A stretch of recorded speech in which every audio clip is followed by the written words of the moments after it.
Big boss ఇచ్చేసిన పట్టు వదలని విక్రమార్కుడు అంటూ సెకండ్ లెవెల్ టాస్క్లో ఇప్పటికే టాస్క్ అయితే మొదలైపోయింది. ఇంకా టాస్క్ సందర్భంగా అయితే సంచాలకుడు గౌతమ్ కృష్ణ వివరిస్తున్నాడు. తను ఏ కలర్ చెప్తాడో ఆ కలర్కి సంబంధించిన కింద ఉన్న ఆ టేబుల్ అయితే తీసేయడం జరుగుతుంది. అలా ఆ టేబుల్ పైన నిల్చున్న వాళ్ళు వేరొక టేబుల్ పైకి వెళ్లాల్సి ఉంటుంది. అలానే థ్రెడ్ పట్టుకుని ఏమాత్రం వదిలిపెట్టకూడదు. అయితే ఈ టాస్క్లో మొదటిగా అయితే పృథ్వీ కాడి నుంచి మొదలు పెడతారు. ఇంకా పృథ్వీ కింద ఉన్న టేబుల్ని మొదటగా తీసేస్తారు. ఇంకా పృథ్వీ అయితే పక్కన ఉన్న యష్మిని దగ్గరికి వెళ్తాడు. ఇటువైపు ఉన్న విష్ణుప్రియ దగ్గరికి వెళ్ళడు. ఇంకా రోహిణి టేబుల్ కూడా తీసేయడంతో తను కూడా టేస్టీ తేజ టేబుల్ పైకి వెళ్ళిపోతుంది.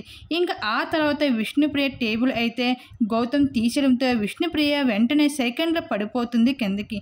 అలా మొదటిగా విష్ణుప్రియ అయితే అవుట్ అవుతుంది. ఇంకా ఆ తర్వాత అయితే యష్మి పృథ్వీ అయితే ఇంకా అవుట్ అవ్వడం జరుగుతుంది. ఇంకా ఆ తర్వాత ఇంకా రోహిణి ఇంకా చివరిగా అయితే టేస్టీ తేజ అయితే ఈ టాస్క్లో అయితే ఎక్కువ పాయింట్స్ని అయితే సంపాదించుకుంటారు చివరిగా అయితే ఈ టాస్క్లో. ఇంక ఈ విధంగా బిగ్ బాస్ హౌస్లో టేస్టీ తేజ ఈ సెకండ్ లెవెల్ టాస్క్లో అయితే విజయం సాధించడం జరిగింది బిగ్ బాస్ హౌస్లో. దీని మీరేమనుకుంటున్నారు? మీ అభిప్రాయం తప్పకుండా కామెంట్ సెక్షన్ షేర్ చేసుకోండి.